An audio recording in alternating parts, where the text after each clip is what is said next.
हुजूर अलैहिस्सलाम फरमाते हैं, औरत अगर किसी के निकाह के बंधन में बंध जाए तो उसका ये हक भी नहीं है कि वो शौहर की इजाजत के बगैर अपने घर से निकले जब तक शौहर इजाजत न दे। अगर अल्लाह के रसूल फरमाते हैं शौहर की इजाजत के बगैर वो घर से निकली तो अब जब तक वो लौट कर नहीं आएगी, जब तक वो लौट कर नहीं आएगी, अल्लाह की, रसूल की और सारे फरिश्तों की उस पर लानत बरसती रहेगी।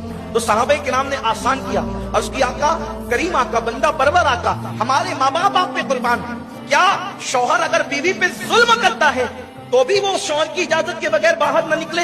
अल्लाह के रसूल फरमाते अगर जे शौहर जुल्म करे तो भी वो इजाजत के बगैर बाहर नहीं जा सकता। अल्लाह के रसूल अलैहि सलाम ने पाबंद किया।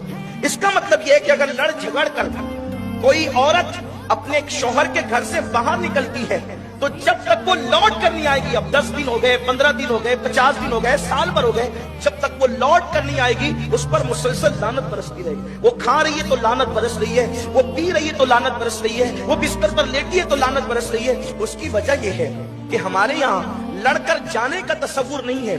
हमारे यहाँ तस्वुर यह है कि अगर लड़ाई हो जाए, झगड़ा हो जाए तो उसी घर में रहो, अपने माँ बाप को बुलाओ, रिश्तेदार को बुलाओ, पंचों को बुलाओ और दोनों अपना अपना मुकद्दमा उन बड़ों के पास रखिए। कुरान शरीफ की आयतें हैं, कुरान मुकद्दस की आयतें कि उन तक रखो और उनका काम है, किनका? माँ बाप का काम है, बड़ों का काम है कि वो उनके दरमियान सुलह कराए, सुलह की सोचे।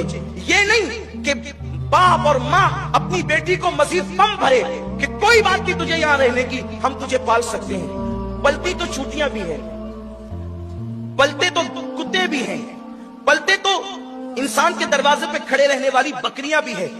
बात रोटी कपड़ा मकान की नहीं है, बात इज्जत के साथ बेटी के जीने की है। इज्जतदार लोगों की शान ये है कि जिनकी बेटियां निकाह के बाद सुर्ख जोड़ा पहनकर माँ के घर से निकलती है, उन शरीफ बेटियों की अलामत ये है कि वो सफेद जोड़ा पहनकर उस जनाजे की डोली में फिर शहर खमोशा की तरफ जाती है। यही नसीब